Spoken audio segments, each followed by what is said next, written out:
The cafe was unusually crowded that afternoon. Rain tapped gently against the windows, and the smell of coffee filled the air. Ethan sat alone at his usual corner table, laptop open but untouched. He wasn't really working, he was just pretending to, the way people sometimes do when they don't want to admit they're lonely.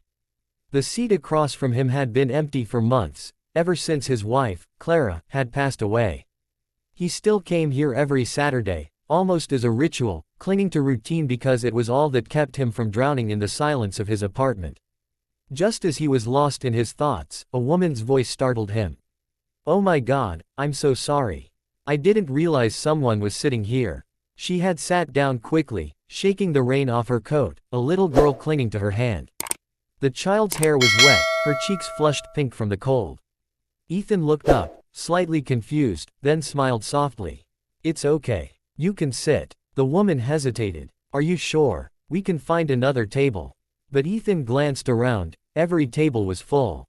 "It's fine. Please, stay." She exhaled in relief and sat down opposite him, helping her daughter into the chair. "Thank you. We've been walking for blocks. Everywhere's full today." The little girl looked no older than 6. She had big brown eyes and was clutching a small, faded teddy bear that had clearly seen better days. When the waiter came over, the woman ordered a small hot chocolate and a muffin, just one. Ethan noticed. She didn't order anything for herself. The little girl smiled shyly at him, then looked longingly at the dessert display on the counter. Ethan followed her gaze and felt something twist inside him. It reminded him of the times he used to bring his own daughter here before life had taken everything apart. When the order arrived, the woman broke the muffin in half, pretending it was enough for both of them. "Here, Lily," she said gently. "You eat first. Mommy's not really hungry." Ethan watched silently, his chest tightening. The little girl hesitated but then started nibbling at her piece. She took tiny bites, almost guiltily, as though she knew her mother was lying about not being hungry. He couldn't just sit there and pretend he hadn't seen. "Excuse me," he said softly. "Would it be okay if I ordered you both something warm to eat? The weather's awful out there." The woman immediately shook her head. "Oh no, please. That's very kind, but we're fine." He gave a small, reassuring smile. "I insist. My wife used to say no one should ever sit at a table with an empty plate." She was right. There was something so gentle in his voice that she couldn't refuse. She looked down, her fingers tightening around her coffee cup. "Thank you. That's very kind of you, sir." He waved the waiter over and ordered soup, sandwiches, and extra muffins. The little girl's eyes sparkled as the food arrived, her excitement barely contained. She whispered, "Mommy, look. There's cheese in it." As she ate, Ethan asked casually, "So, how did you both end up in this storm?" The woman smiled faintly. "We were running errands. I had an interview this morning. I'm hoping to get a job at the bookstore down the street." "Bookstore," he said, perking up. "That's a nice place to work." She nodded. "Yeah. It's been hard finding something stable since my husband left. It's just me and Lily now." Ethan didn't pry. He just listened. Sometimes people needed that more than anything, someone who listened without judgment. As the meal went on, Lily became more comfortable, chatting about how she loved books with pictures and how her teddy's name was Mr. Buttons. Ethan smiled through it all, but his heart ached. He saw in her the reflection of his own daughter, Emma, who had died in a car accident 2 years ago, alongside his wife. He had lost everything that night. Since then, the world had lost its color. But now, watching this little girl laugh over spilled crumbs, he felt something stir inside him, something he thought was gone forever. After they finished eating, the woman thanked him again. "You didn't have to do this.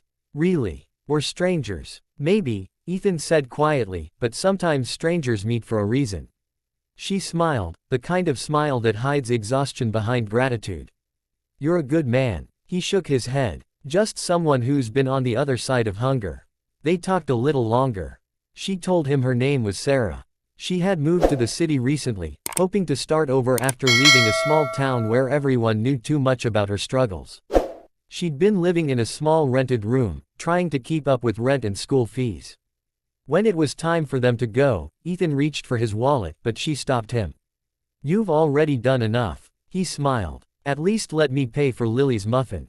"Okay." she said softly, looking down.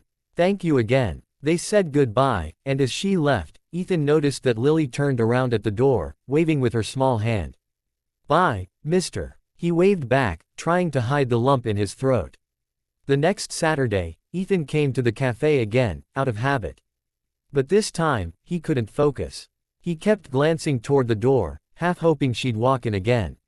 She didn't. A week passed. Then another. And then, one morning, as he was about to leave, he saw them again, Sarah and Lily, standing outside the cafe, drenched in rain, looking uncertain. He quickly stood up and waved them in. Come on, before you both catch a cold, he said warmly. Sarah laughed, embarrassed. We were just passing by. Lily wanted to see if the kind man with the laptop was here. Lily grinned. I told Mommy you live here. Ethan chuckled. Not quite, but it's nice to see you again. They sat together again, and soon, these meetings became regular. Every Saturday, they'd share stories, laughter, and food. Ethan helped Lily with her homework, taught her small math tricks, and sometimes read storybooks aloud when Sarah went for job interviews. One day, Sarah got the job at the bookstore. She came rushing into the cafe, breathless with joy. I got it. They hired me. Ethan stood up, genuinely happy. That's wonderful. You deserve it. Lily clapped her hands. Mommy got a job. Can we get cake? Absolutely, Ethan said, ordering a slice for everyone. Over the next few months, their bond deepened. Sarah often said she didn't know what she would have done without his kindness. But what she didn't know was that she had saved him too, from the loneliness that had been consuming him for so long. One evening, as the cafe lights dimmed and the rain returned, Sarah looked across the table and said quietly, Ethan, can I ask you something personal? He nodded. You always sit at this table. You never miss a Saturday. Why? He paused for a long moment, staring at the raindrops sliding down the window. My wife and daughter used to love this cafe. We came here every weekend. After the accident, I couldn't stop coming. I guess it made me feel close to them. Sarah's eyes softened. I'm sorry. I didn't know. He smiled faintly. You couldn't have. But lately, when I sit here, it doesn't feel empty anymore. That night, as they left together, Lily slipped her small hand into his. Mr. Ethan, can we come here again next Saturday? He looked down at her, eyes misty. Of course, sweetheart. Months turned into a year. Their Saturday rituals continued, sometimes coffee, sometimes laughter, sometimes quiet moments where words weren't needed. One Christmas Eve, the cafe owner placed a small card on their table. For the three of you, he said with a wink. Sarah looked confused. 3 of us. The owner smiled. That's how everyone here sees you, a family. Sarah looked at Ethan, and for a moment, they both realized how much truth was hidden in that